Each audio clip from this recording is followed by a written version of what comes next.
Salam sejahtera Bapak Ibu dan saudara-saudara dimanapun saat ini Anda berada. Semoga dalam keadaan yang sehat, tak kurang satu apapun dalam perlindungan Tuhan Yang Maha Kuasa. Kali ini saya mau berbicara tentang apa yang saat ini sedang heboh, yaitu di seputar Pandora Papers. Ya. Ini adalah katakan skandal dalam tanda kutip untuk kesekian kali, ya, terkait dengan papers ini. Dulu ada yang namanya apa ini, Panama Papers, gitu ya, ada yang namanya Paradise Papers dan lain sebagainya. Dan lagi-lagi di dalam skandal itu nama-nama pejabat tinggi, ya, atau bahkan juga pengusaha-pengusaha kelompok atas, ya. Masyarakat kelas atas ini bahasa Montesquieu digolongkan sebagai superfluous, ya, atau orang-orang super kaya. The have yang kalau di Indonesia itu jumlahnya ya tidak sampai 2%. Nah, sebagian dari mereka nama-namanya itu ada di dalam papers ini. Nah, mengapa ini menjadi katakanlah digolongkan sebagai skandal, ya, sebagai fenomena yang tidak baik? Oleh karena apa yang diungkapkan di dalam skandal-skandal papers ini substansinya sebenarnya satu, yaitu terkait dengan penghindaran pajak, ya. Nah, di dalam konteks Pandora Papers ini ada dua nama pejabat tinggi Indonesia yang disinggung, yang sebenarnya di skandal papers yang lalu juga sudah diungkapkan nama-nama ini, yaitu Menteri Kemaritiman dan Investasi Luhut Binsar Panjaitan, dan yang kedua adalah Menteri Perekonomian Erlangga Hartarto, ya. Nah, pertanyaannya, apakah dengan tercantumnya nama-nama mereka di dalam Pandora Papers ini sudah dapat kita katakan bahwa mereka itu bersalah secara hukum? Saya kira tidak, ya. Terlalu dini kalau ada pihak-pihak yang langsung mengklaim atau mengatakan ya mereka adalah bersalah. Belum tentu, ya. Yang perlu dilakukan sebenarnya adalah penyelidikan lebih dulu, ya. Pemerintah Indonesia harus memiliki political will dan moral will yang sungguh-sungguh serius untuk menyelidiki, karena pengalaman mengatakan tentang skandal-skandal yang di dalam papers ini tidak pernah Indonesia itu menyelidikinya, gitu, membiarkan menjadi angin berlalu, sehingga kita selama ini tidak pernah mendengar bahwa orang-orang kaya yang ada di sana atau pejabat-pejabat tinggi, nama-nama pejabat tinggi di Indonesia yang ada di papers itu benar bersalah atau tidak. Karena tanpa penyelidikan dan tanpa penyidikan tidak boleh kita mengatakan yang bersangkutan itu patut diduga bersalah, ya. Disangka saja belum boleh. Karena apa? Karena belum ada bukti-bukti yang menunjukkan ke arah sana. Nah, Bapak Ibu dan Saudara, sebagaimana kita tahu, skandal-skandal papers ini adalah intinya perusahaan-perusahaan yang disebut perusahaan cangkang itu, ya. Perusahaan cangkang itu apa? Perusahaan cangkang itu sebenarnya legal. Dia didirikan di suatu negara tertentu secara legal untuk melakukan kegiatan bisnis, transaksi bisnis, entah itu jual beli, perdagangan, entah investasi dan lain sebagainya. Tetapi perusahaannya itu sendiri yang didirikan secara legal di suatu negara tertentu itu pasif, itu dia tidak melakukan aktivitas, gitu. Nah, perusahaan-perusahaan semacam ini menurut hukum Indonesia, menurut peraturan Indonesia itu digolongkan sebagai SPV, Special Purpose Vehicle, ya. Dan itu ada di dalam undang-undang persero terbatas kita, ada di dalam peraturan perpajakan kita, diakomodir itu. Jadi menurut kacamata hukum Indonesia, kita tidak bisa langsung mengatakan bahwa persoalan-persoalan perusahaan cangkang ini langsung sebagai kegiatan yang ilegal. Tidak bisa. Karena itu diakomodir secara legal.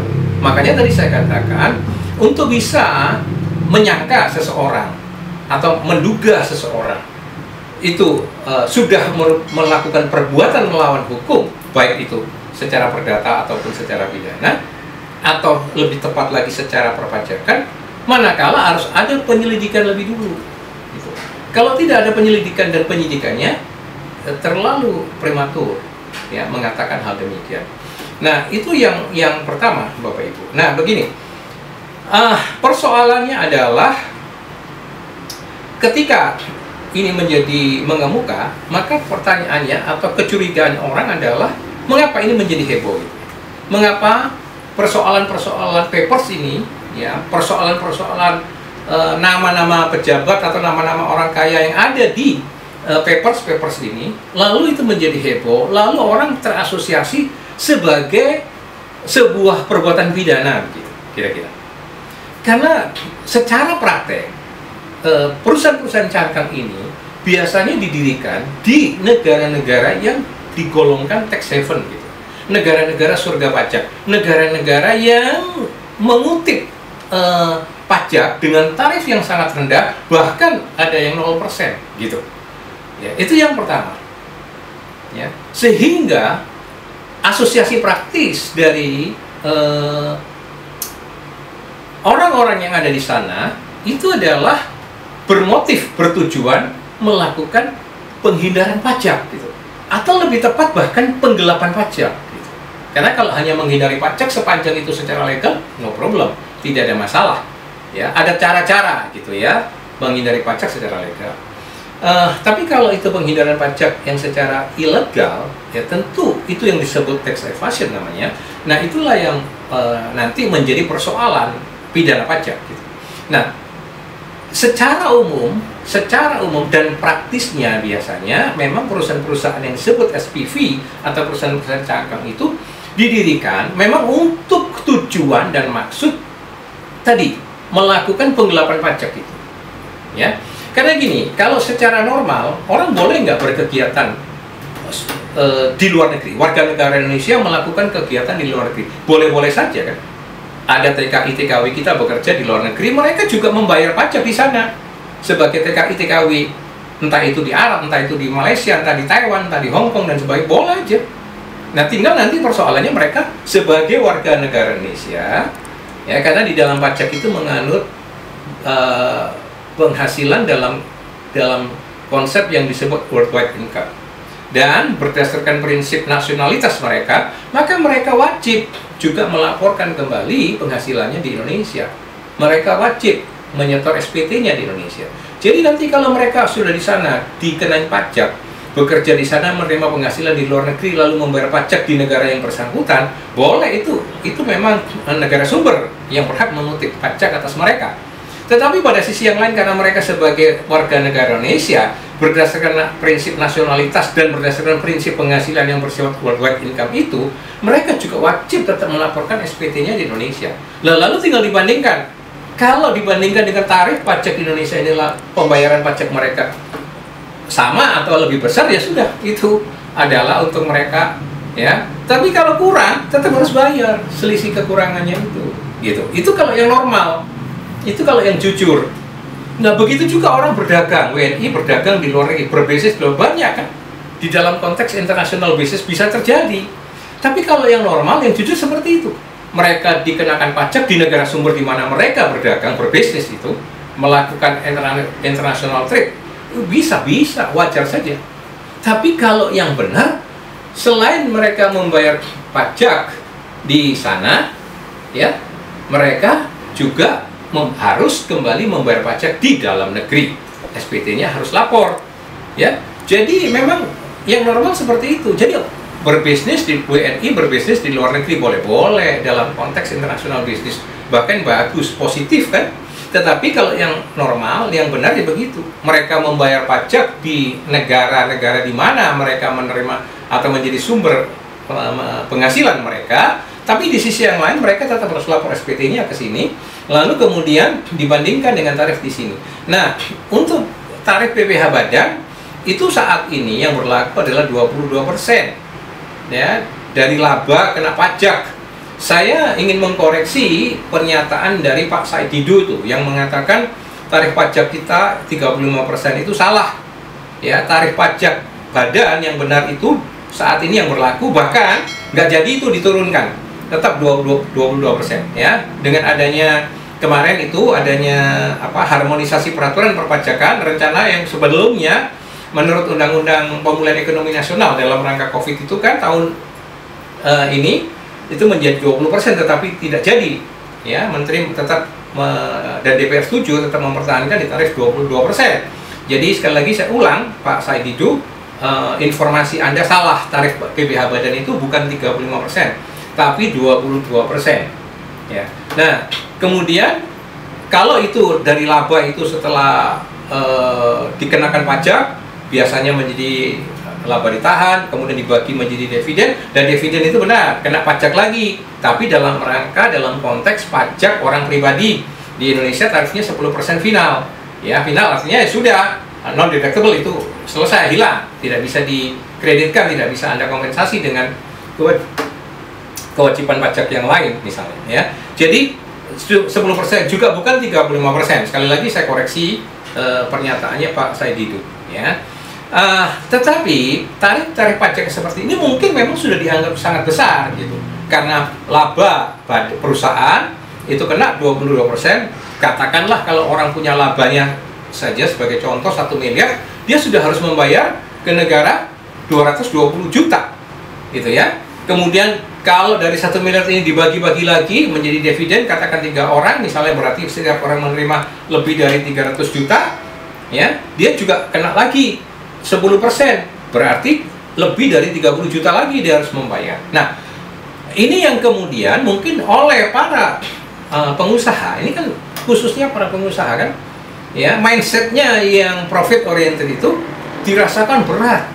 Kok kena pajak? Ini kan sama aja seperti double taxation ini, ya, kena pajak berulang-ulang gitu, dan dirasa sebagai hal yang memberatkan gitu, ya. Nah, sehingga mereka merasa ingin bagaimana nih caranya menghindari. Lalu salah satu cara adalah ya katakanlah ini dalam rangka flight gitu ya, mereka melakukan bisnis keluar, lalu di sana yang tadi saya katakan bisnis itu dilakukan di negara-negara yang namanya tax haven itu, yang tarif pajaknya rendah dan sebagainya.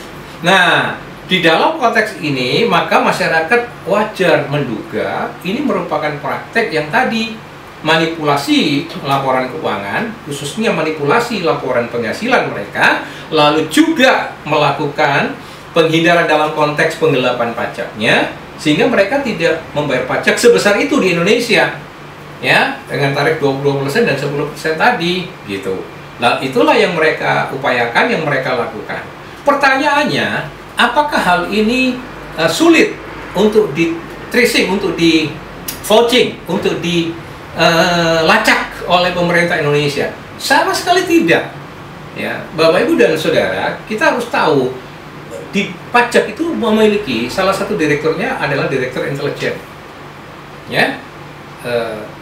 Saya pernah melakukan deal dengan direktur intelijen itu ya, ada surat tanggapan dan sebagainya.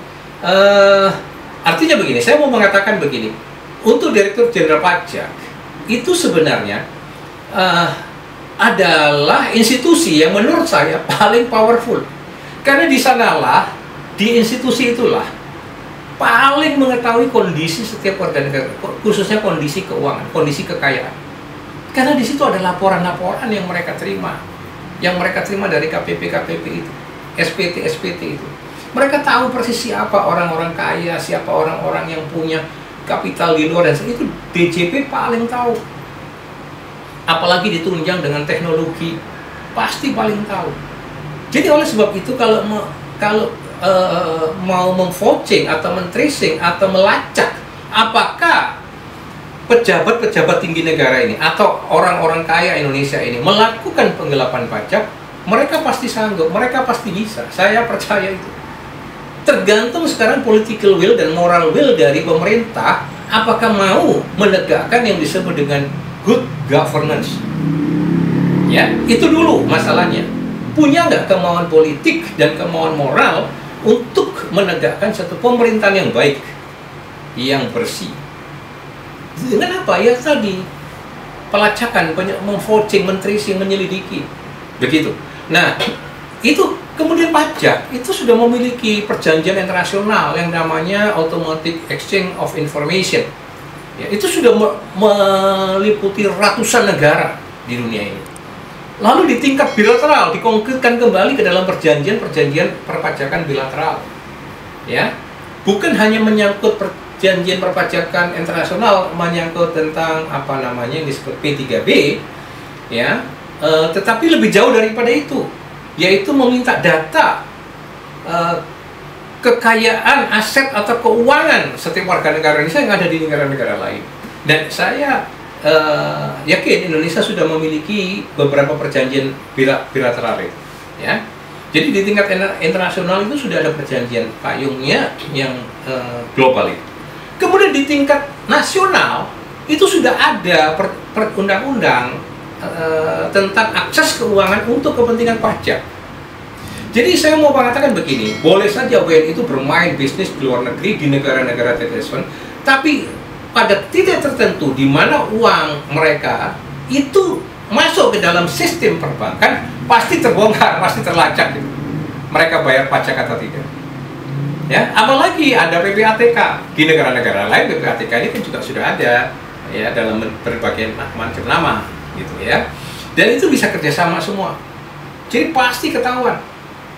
Nah, jadi lalu juga Kementerian Hukum dan HAM jangan lupa juga memiliki legal assistance, ya, agreement gitu. Di dalam konteks perbuatan pidana melacak itu, Kementerian Hukum dan HAM juga memiliki perjanjian-perjanjian yang disebut legal assistance dengan beberapa negara itu. Jadi secara institusional, secara software hukum, peraturan, ya, dan secara teknologi informasi, Indonesia sudah memadai untuk mendapatkan satu konklusi gitu ya, kesimpulan sehingga bisa menduga yang bersangkutan ini memang salah secara hukum atau tidak.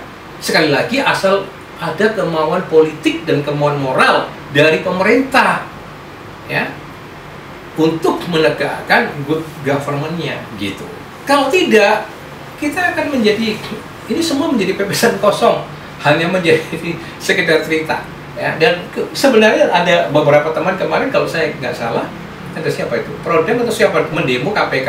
Kan terlalu dini kalau KPK yang didemo, karena belum tentu sumber uang itu adalah hasil korupsi, ya kan, meskipun itu nama pejabat, bisa saja kan. Tapi mereka itu semua sebelum menjabat kan pengusaha.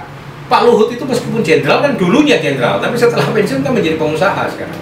Jadi bisa saja uangnya dari hasil usaha. Jadi belum tentu korupsi.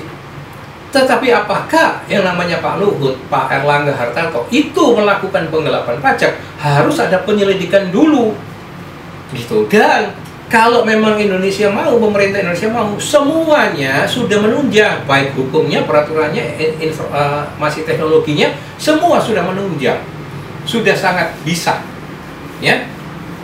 Nah, oleh sebab itu kembali sekarang, agar masyarakat itu tidak selalu spekulasi, tidak menjadi bola liar, karena ini juga berbahaya.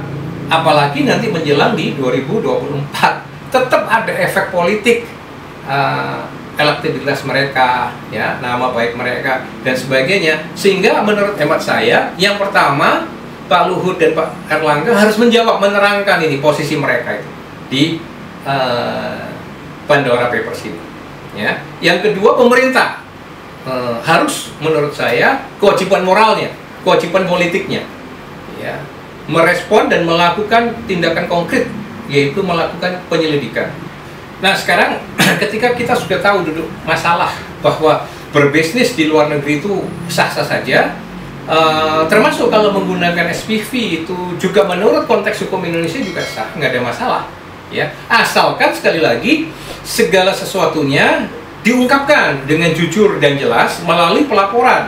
Kalau dalam konteks pajak melalui SPT tadi, ya, pelaporan SPT itu, gitu. Dan dengan perhitungan pajak yang jelas, dengan pembayaran jumlah pajak terutang yang jelas, itu tidak ada masalah. Tetapi karena itu semuanya menjadi tidak jelas atau bahkan ada kecenderungan ingin digelapkan, maka itu yang menjadi persoalan yang sekarang dipermasalahkan orang. Dan saya menghimbau agar teman-teman itu entah NGO ya, LSM dan sebagainya jangan terlalu cepat mendemo KPK karena kan belum tahu sumber dananya dari mana gitu. Ya, belum tentu itu berasal dari korupsi. Kalau toh mau melakukan demo, aksi damai, mendesak pemerintah, ya pertama-tama yang harus didesak adalah Direktur Jenderal Pajak gitu. Karena di institusi itulah sarana dan semua infrastrukturnya menunjang di situ, baik peraturan maupun teknologinya. Ya. Nah, sekarang pertanyaan lain adalah apakah isu tentang skandal-skandal papers ini ada hubungan dengan tax amnesty? Ya, ya. Kalau secara langsung kan kita belum pernah mendengar bahwa desakan tax amnesty ini berasal dari dua pejabat tinggi negara tersebut, ya. Tetapi berdasarkan pengalaman yang lalu, pendorong utama dilakukannya tax amnesty itu kan justru dari kelompok pengusaha, gitu ya. Kelompoknya Pak Sofyan Wanandi, Apindo itu kan sangat getol sekali ikut menunjang mewujudkannya tax amnesty itu, ya. Dan kalau kita mau jujur secara dari perspektif saya, dalam perspektif hukum, tax amnesty itu merupakan kegagalan penegakan hukum gitu. Ada kecenderungan pemanjaan kepada kelompok-kelompok tertentu yang katakanlah nakal di dalam pajak gitu. Mereka mendapatkan pengampunan, ya, tetapi kenyataannya setelah diampuni pun dengan tarif-tarif yang begitu rendah pada waktu itu, uang yang di luar negeri yang kata Pak Jokowi waktu kampanye dulu itu masih ada ratusan atau ribuan triliun, itu ternyata nggak balik, tetap tidak kembali. Yang masuk di dalam 2 ronde TA itu kan seingat saya hanya repatriasinya, ini maksud saya, yang kembali dari luar negeri itu sekitar 200-an triliun. Jadi relatively belum bisa dikatakan itu berhasil gitu. Yang banyak ini deklarasi dari dalam negeri, ya. Ya karena mungkin efek takut pada waktu itu gemah sehingga banyak orang euforia lalu melaporkan. Tapi berdasarkan pengalaman itu sekarang saya nggak yakin bahwa kalau dilakukan tax amnesty yang kedua juga akan berhasil. Saya memiliki prediksi justru kembali tidak berhasil, ya, karena di periode yang pertama dengan tarif yang begitu rendah saja tidak berhasil, apalagi sekarang dengan tarif yang relatif lebih tinggi, ya. Dan yang kedua, mungkin tetap ada kondisi distrust yang tinggi, ya, dari para orang-orang kaya itu yang menyimpan uangnya di luar negeri, ya, terhadap stabilitas politik misalnya di Indonesia. Kemudian siapa yang diuntungkan dalam tax amnesty? Ya sekali lagi tentu adalah orang-orang yang berarti selama ini nakal dalam pajak gitu. Makanya disebut pengampunan kan. Nah, orang yang minta ampun itu kan berarti orang yang bersalah gitu. Ya, yang diuntungkan di dalam tax amnesty ini adalah orang-orang yang bersalah secara pajak, yang tidak membayar pajak dengan jujur, yang utang pajaknya, menggelapkan pajaknya banyak, tapi sekarang diampuni gitu, diputihkan dosanya, diberi tarif yang rendah, dan itulah mereka yang beruntung sebenarnya, gitu. Dan kalau terus-menerus tax amnesty ini dipakai sebagai kebijakan, maka akan menjadi pertanyaan bagi rakyat adalah apakah pemerintah ini selalu lemah di dalam penegakan hukum, gitu, selalu ingin memanjakan kelompok-kelompok tertentu, pengusaha-pengusaha tertentu khususnya yang nakal gitu, ya, yang memiliki kecenderungan fraudulent, ya, tax fraudulent, penggelapan pajak yang tinggi itu yang diampuni. Ya. Jadi apakah ada kaitan? Bisa tidak, bisa ya. Secara langsung mungkin belum bisa kita simpulkan seperti itu, tetapi secara tidak langsung para pelaku atau orang-orang yang berbisnis di luar negeri di negara-negara tax haven itu yang ada termasuk di dalamnya yang sekarang digolongkan di dalam skandal-skandal papers ini bisa saja menginginkan tax amnesty gitu. Karena kan bagaimanapun mereka juga ingin uangnya itu satu ketika masuk ke Indonesia juga kan. Dan ketika masuk jangan sampai dipajakin. Kan tidak mungkin mereka itu hanya memutar uangnya di luar negeri gitu. Ya, pasti suatu ketika juga ingin membawa kembali ke Indonesia untuk banyak penggunaan tentu kan. Gitu. Jadi itu harus dicernihkan dulu. Ya, apakah selalu kebijakan pemerintah itu dengan amnesti, dan dilihat dari segi tenggang waktu, teks amnesti yang terdahulu kan baru berakhir di 2017. Nah, sekarang diberikan lagi, belum berapa, 4 tahun atau 5 tahun, sudah mau diberikan lagi. Jadi, kalau kebijakan pengampunan ini terlalu cepat, kapan WNI kaya, pengusaha-pengusaha kaya yang nakal itu menjadi jerah? Gitu. Nggak pernah ada disiplin untuk mereka. Tidak pernah ada penegakan hukum untuk mereka. Nah, itu kan berdampak kepada ketidakadilan gitu. Ya, sekarang masyarakat umum yang jujur, yang harus membayar pajak secara normatif ini. Anggaplah sekarang PPN itu ya akan dinaikkan menjadi 11%. Itu berarti apa? Setiap warga negara yang belanja di retail market itu, ya, di grocer, di mana-mana itu ada struktur sederhana, ada faktor sederhana, mereka dikenain PPN. Katakan mereka kalau belanja 100.000 sudah harus membayar PPN 11.000, bayangkan.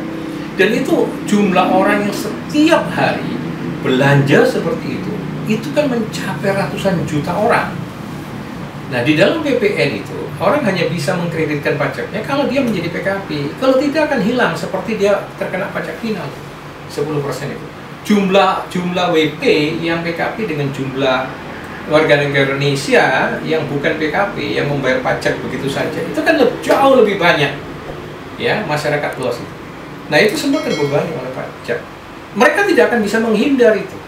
Karyawan-karyawan tidak akan bisa menghindar dari pajak. Ya. Tapi kalau kemudian di kalangan atas yang nggak bayar pajak, bahkan sudah cenderung menyembunyikan uangnya, melakukan penghindaran pajak secara ilegal, kemudian sekarang diampuni. Itu kan ada dampak ketidakadilan. Ya. Nah, sekali lagi dilihat dari segi kemanfaatan, yang untung, yang lebih banyak bermanfaat adalah mereka yang tadi kelompok yang the have, yang kelompok prominent people, atau dalam bahasa Montesquieu yang digolongkan superfluous itu, ya, kelas superfluous itu. Ya. Masyarakat tetap aja umum terbeban pajak tanpa dia mengerti, tanpa dia berasa. Tapi bayangkan saja, itu jumlahnya ratusan juta.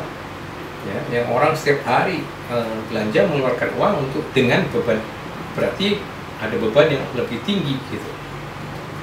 Ya. Nah, oleh sebab itu, apakah teks amnesti ini memenuhi unsur-unsur keadilan dan kemanfaatan? Saya kira itu perlu dipertanyakan dan perlu ditinjau. Dan saya menghimbau begini ya, para pengusaha ini jangan munafik gitu. Kalau waktu membahas undang-undang dengan tarif katakan 22%, lalu dividen final 10%, semua setuju, oke, mendukung. Gitu kan? Termasuk DPR mendukung. Tapi pada sisi yang lain nanti kemudian mencari jalan keluar yang nggak fair, amnesti. Nah, ini kan bersandiwara gitu. Ya, ini kalau merasakan tarif itu dirasakan terlalu tinggi, dari awal dong fight, protes ke pemerintah, fight minta ditinjau supaya dan sebagainya. Tapi jangan kemudian setelah ini disetujui menjadi undang-undang, lalu mencari jalan keluar lain yang mengingkari tarif-tarif ini, mencari jalan keluar lain dengan cara minta ampun supaya itu tarifnya rendah dan sebagainya. Lah ini kan sekali lagi yang bisa melakukan ini hanya orang-orang yang gak have. Jadi kesimpulannya apa? Kesimpulannya adalah kebijakan teks amnesti itu harus benar-benar dilakukan dengan satu kehati-hatian yang tinggi dan tidak terlalu mudah untuk mengeluarkan belit teks amnesti. Pertanyaannya, mengapa Indonesia itu terkesan segan gitu melakukan law enforcement, penegakan hukum yang tegas, yang jelas, yang terukur kepada pihak-pihak yang memang pantas untuk dilakukan penegakan hukum itu. Mereka siapa? Ya tentu mereka yang nakal-nakal ini, mereka yang melakukan, yang patut diduga melakukan manipulasi posisi keuangannya, ya, manipulasi tentang kondisi keuangannya dan melakukan penggelapan pajak gitu. Nah, itu kan sebenarnya sudah ada pegangannya ya. Dulu ada surat edaran Dirjen seingat saya yang harus KPP itu harus lebih diaktifkan lagi untuk melakukan analisa risiko itu. Gitu. Ya, jadi dengan demikian kondisi di Indonesia ini makin lama harus makin sehat, menunjukkan jati dirinya sebagai negara hukum yang sejati, gitu ya. Dan yang kedua, menunjukkan bahwa memang pemerintah Indonesia memiliki kemauan politik yang kuat untuk memiliki good government itu, ya, memiliki pemerintahan yang baik. Nah, sehingga dengan demikian, baik di dalam negeri, pertumbuhan ekonomi sehat diatur karena penegakan hukumnya baik, dan lalu menimbulkan trust yang tinggi, semakin tinggi. Karena begini, kunci utama menurut hemat saya adalah distrust dari pengusaha itu. Kenapa? Ya karena penegakan hukumnya lemah. Para pengusaha dan masyarakat kita itu kan menilai, selama penegakan hukum di Indonesia itu lemah, maka wibawa Indonesia ini kurang, gitu. Ya, apapun digenjot itu ekonominya, teknologinya semua, tapi kalau tidak disertai dengan penegakan hukum yang baik, negara itu akan lemah. Dimanapun negara demokrasi itu pilar utamanya adalah hukum, penegakan hukum yang baik. Kalau penegakan hukumnya kuat, baik, pasti lebih berwibawa. Dan yang kedua demikian juga di masyarakat internasional, gitu. Pasti jauh lebih berwibawa, lebih disegani. Tapi ketika penegakan hukumnya lemah seperti sekarang, jangan pun negara lain, gitu. Warga negara sendiri saja distrust, gitu. Ya, lihat saja contoh buktinya, investasi sudah diberikan insentif pajak itu, tax allowance, ya, dalam berbagai bentuk dan sebagainya. Dari sekian banyak investor yang melakukan investasi kan sedikit sekali. Ya, dulu seingat saya menteri, belum sebagai menteri beliau, tapi masih kepala BKPM itu, ya, Pak Bahlil mengatakan baru berapa itu, 5 atau berapa perusahaan yang memanfaatkan tax insentif itu, ya, melakukan investasi. Jadi kecil sekali. Kenapa? Ya karena distrust kan. Nah, distrust itu pertama-tama disebabkan karena penegakan hukum, gitu, yang lemah. Ya, selama Indonesia ini masih menjadi negara hukum, ngomongnya masih slogan, negara hukum masih hanya slogan, belum menjadi gaya hidupnya, ya, maka selama itu juga akan wibawa negara Indonesia ini masih tetap akan lemah. Bukan hanya dari luar, tetapi bahkan warga negaranya sendiri tetap akan nggak percaya. Nah, saya kira ini pandangan saya di seputar skandal-skandal yang terkait dengan papers itu, ya, terakhir Pandora Papers, kemudian tax amnesty, dan saya mau mengingatkan, ya, bahwa sebenarnya pajak ini kan sudah melakukan langkah-langkah praktis, gitu, ya, langkah-langkah praktis. Ada sekarang namanya SP2DK, kemudian ada yang namanya visit, ya, visitasi ke door to door, kemudian ya tadi mau melakukan tax. Saya percaya itu semua akan merupakan sebenarnya kalau penafsiran saya itu merupakan langkah praktis dari intelijen, gitu, ya, mau mengkolek data. Nah, pertanyaannya, kalau data itu sudah terkolek tetapi nggak ada penegakan hukumnya, untuk apa, gitu kan? Saya percaya seharusnya diimbangi juga dengan penegakan hukum yang baik, yang imparsial, ya, yang adil, terutama disasar kepada mereka yang pengemplang pajak besar ini dulu, ya. Kalau rakyat ke bawah ini, rakyat terkelas bawah ini kan tidak berdaya, gitu. Justru yang harus dilindungi, diayomi, diedukasi, gitu. Nah, demikian pesan saya terkait dengan isu perpajakan dewasa ini, dan semoga berguna.